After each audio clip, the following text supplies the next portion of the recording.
what's up mga kachururut? Another vlog na naman at ngayon ay gagawin natin ay magmumukbang tayo ng Indian mango kasi bago kaming dating galing simbahan kasi nga nag-attend kami ng libing ng aking lolo. Ngayon ay bago kaming uwi at magmumukbang tayo mga binang Indian mango.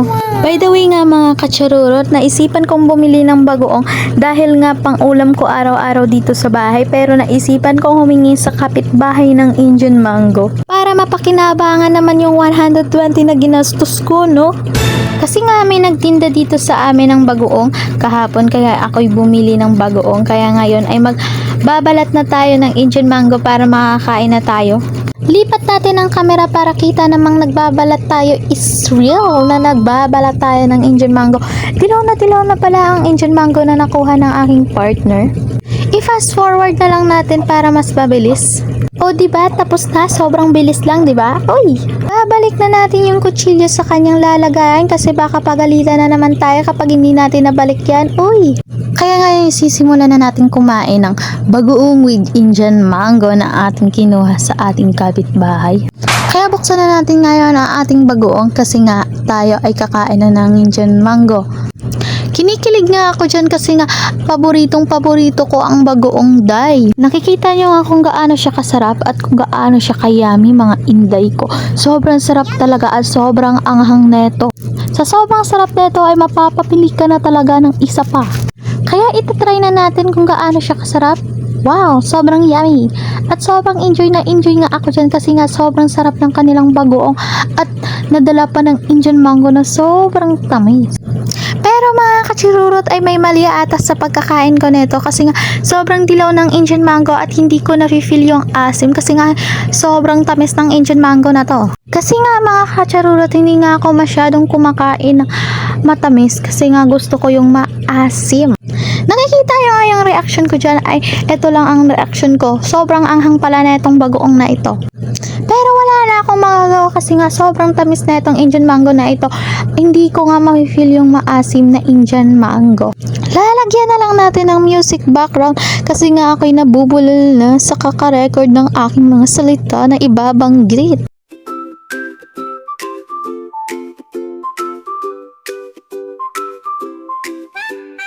Vamos fazer uma festa com um prato bem colorido.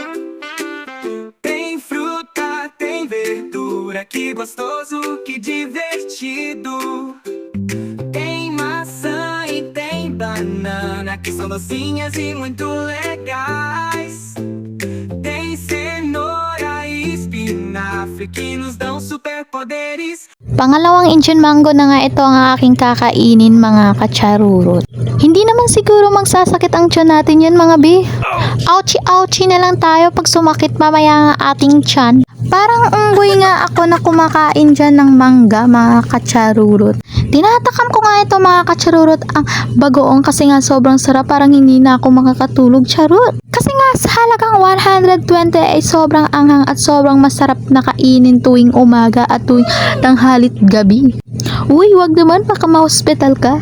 Dati kasi hindi ako kumakain ng Indian mango na sinasawsaw sa bagoong ngayon lang for the first time. Kasi nga sobrang sarap ng Indian mango sa tuyo at langgaw na maanghang mga kabibi. Kahit aminin niyo sobrang sarap ng Indian mango na sinasawsaw sa langgaw na makahang at sa asin na makahang. Talagang hindi ko pa bibitawan itong Indian mango na ito kasi nga sobrang sarap ng bagoong. Kaya inutusan ko nga ang aking partner na kunin yung Indian mango na natitirang 3 peraso sa cabinet. Kaya sabi ko sa sarili ko kakain tayo ng Indian mango na hindi natin babalatan.